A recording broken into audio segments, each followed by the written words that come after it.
आणि विद्यार्थी जेव्हा असे पुढे जातात आणि आपले विद्यार्थी देशामध्ये असं नाव कमवतात तेव्हा फार अभिमान वाटतो आणि अजून काहीतरी नवीन विद्यार्थ्यांसाठी करावं अशी सुद्धा प्रेरणा मिळते. सर, AICTE या लॅबबद्दल आपण काय सांगाल आणि ती विद्यार्थ्यांसाठी कशी फायद्याची आहे?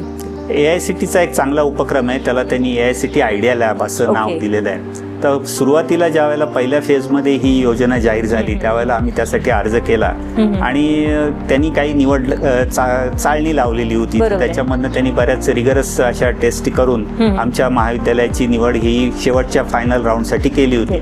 आणि ती केल्यानंतर आम्हाला त्यांनी ऑनलाईन इंटरव्ह्यू घेतले होते की तुम्ही ही लॅब कशा प्रकारे डेव्हलप कराल आणि कशा प्रकारे वापराल. आणि मी स्वतः आणि आमचे काही स्टाफ मेंबर्स आम्ही त्या इंटरव्ह्यूमध्ये भाग घेतला होता आणि त्यांना आमची सगळी योजना समजावून सांगितली. तेव्हा पहिल्याच फेजमध्ये महाराष्ट्रामध्ये फक्त 5 संस्थांना ही लॅब सँक्शन झाली. त्यात आमच्या कॉलेजला मिळाली होती. पुणे विद्यापीठातलं एकमेव कॉलेज होतं की ज्याला ही लॅब सँक्शन झाली. हा टोटल 1.1 करोडचा प्रोजेक्ट आहे AICTE आयडिया लॅब. त्यातलं 50% फंडिंग हे AICTE देतं आणि 50% फंडिंग संस्थेला करावं लागतं. त्याप्रमाणे आमच्या संस्थेने ते केलं. साधारण 10,000 स्क्वेअर फुटाची जागा त्यासाठी उपलब्ध करून दिली आणि आम्ही तिथे 8 लॅब डेव्हलप केलेल्या आहेत. तर ह्या ज्या लॅब आहेत ह्या सगळ्या नवीन टेक्नॉलॉजीच्या आहेत. म्हणजे त्याच्यामध्ये 3D प्रिंटिंग आहे, लेसर प्रिंटिंग आहे किंवा प्लाझ्मा कटिंग आहे, नंतर PLC मेकिंग, असे सगळ्या वेगवेगळ्या प्रकारच्या लॅब आहेत. आणि त्याच्यामध्ये मुलांना जो लाभ होतो, तुम्ही जो प्रश्न विचारला, तर सकाळी 8 पासून रात्री 8 पर्यंत ही लॅब उघडी असते.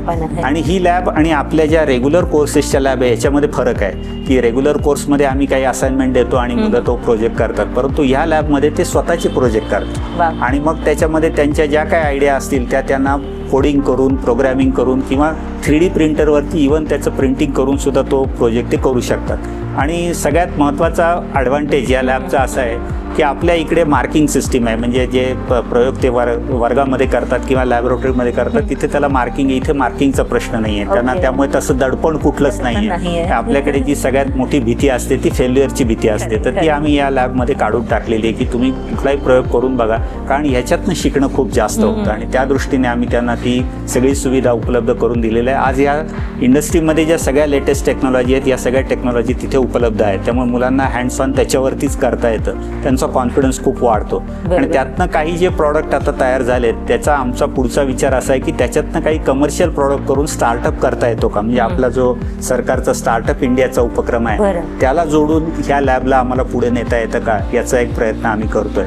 दुसरा, या लॅबचा वापर फक्त आम्ही आमच्यासाठी करत नाही तर बाकीच्या संस्थांसाठी सुद्धा करतो. कारण आम्हाला कल्पना आहे की नाशिकमध्ये फक्त आम्हालाच ही लॅब मिळालेली आहे. आणि त्याच वेळेला त्यांनी सांगितलं होतं की तुम्ही एक लिडिंग इन्स्टिट्यूट आहात म्हणून आम्ही तुम्हाला देतोय, पण हे तुम्ही तुमच्या पुरतं मर्यादित ठेवू नका, बाकीच्यांना सुद्धा द्या. तर आतापर्यंत आम्ही साधारण 72 उपक्रम या लॅबमध्ये केलेत की ज्याच्यामध्ये दुसऱ्या शाळेच्या, दुसऱ्या कॉलेजच्या शिक्षकांना, मुलांना बोलवून त्यांना ट्रेनिंग दिलं, त्यांना पण या टेक्नॉलॉजी वापरायला संधी दिली. त्यांच्या काही कॉम्पिटिशन घेतल्या, त्यांनी काही प्रोजेक्ट तयार केले, त्या प्रोजेक्टवरती आम्ही त्यांना गायडन्स केलं आणि त्या मुलांना सुद्धा त्याचा खूप मोठा लाभ झाला. सगळ्यात मोठा लाभ मला असं वाटतं की शाळेच्या मुलांना झाला, कारण त्यांना या टेक्नॉलॉजी बघण्याची संधी मिळाली नाही तर ती त्यांच्या शाळेमध्ये कधी मिळाली नसते. आणि मला असं वाटतं की आता त्यातनं काही जणांना तरी इंजिनिअरिंगकडे येण्याची इच्छा होईल आणि ते कदाचित इंजिनिअरिंगमध्ये प्रवेश घेतील.